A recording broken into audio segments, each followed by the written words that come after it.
ನಾನು ಹೇಳ್ದಾಗ ಹೇಳ್ತು, ರಿಪೀಟ್ ಮಾಡಿ. ಓಕೆ. ಭಾರತದ ಜನತೆಯಾದ ನಾವು ಭಾರತವನ್ನು ಸಾರ್ವಭೌಮ ಸಮಾಜವಾದಿ ಧರ್ಮ ನಿರಪೇಕ್ಷ ಪ್ರಜಾಸತ್ತಾತ್ಮಕ ಗಣರಾಜ್ಯವನ್ನಾಗಿ ರೂಪಿಸುವುದಕ್ಕಾಗಿ ಭಾರತದ ಎಲ್ಲ ಪ್ರಜೆಗಳಿಗೆ ಸಾಮಾಜಿಕ ಮತ್ತು ರಾಜಕೀಯ ನ್ಯಾಯವನ್ನು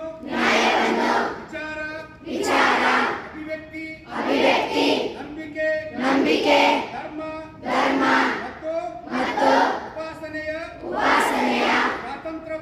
ಸ್ವಾತಂತ್ರ್ಯವನ್ನು ಸ್ಥಾನಮಾನ ಮತ್ತು ಅವಕಾಶಗಳ ಸಮಾನತೆಯನ್ನು ಅರಿಯುವಂತೆ